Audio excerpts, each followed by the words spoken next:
স্যাররা তো ছাত্রীর বেডরুমে গিয়ে ছাত্রীকে হিয়া বলেও ডাকে না। অভিক ভ্রু বাঁকিয়ে বলল, বাহ, হিয়ারানি তো দেখি চালাক হয়ে গেছে।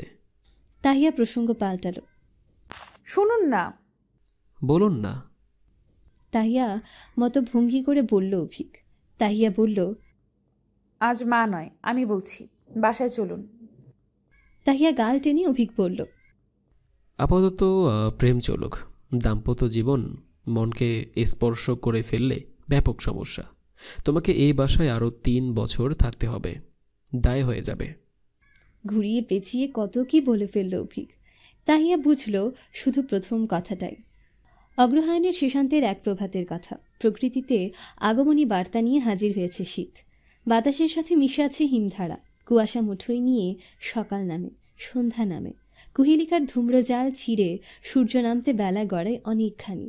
কখনো বা মেঘের আড়ালেই লুকিয়ে থাকে আজকের সকালটার ধূসর। সূর্যটা মেঘের কোলে লুকিয়ে আছে। কুয়াশায় ঢেকে আছে চারপাশ। ঘড়ির কাঁটায় সকাল 10টা বাজে, অথচ প্রকৃতির দিকে চোখ ফেললে তড়িৎ বলে দেওয়া যায় সকালটা নেমেছে ঠিকই, বেলা অত গড়ায়নি। শীতের সকালে একটু বেলা করে ঘুমানোর অভ্যাস তাহিয়া।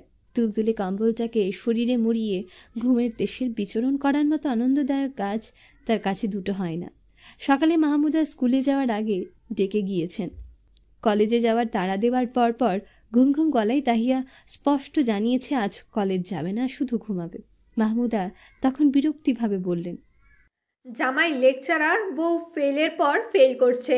কদিন বাদে যখন কলেজে জানাজানি হবে তখন সবাই হাসবে।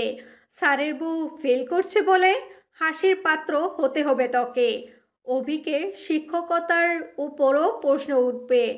এবার তো সিরিয়াস হ, একটু পড়ায় মন দে। ততক্ষণে তাহিয়া নড়ে চড়ে ঘুম।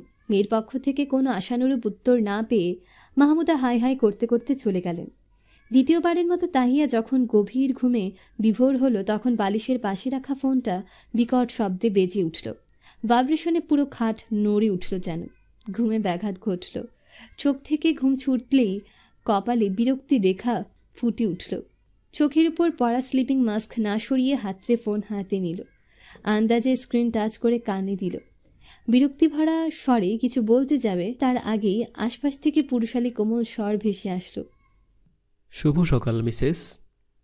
স্বরটা কর্ণকুহরে পৌঁছাতেই চোখ বন্ধ করেই হাসল তাহিয়া।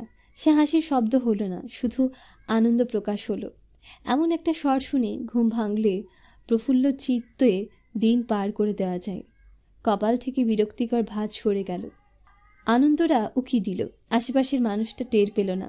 সে নিজের অবস্থান পরিবর্তন না করে ঘুম ঘুম স্বরে ছোট্ট করে জবাব দিল, শুভ সকাল জনাব। তাহিয়ার স্বরে ঘুমের অস্তিত্ব টের পেয়ে উদ্বিগ্ন হয়ে উঠল ফোনের ওপাশে থাকা অভিক।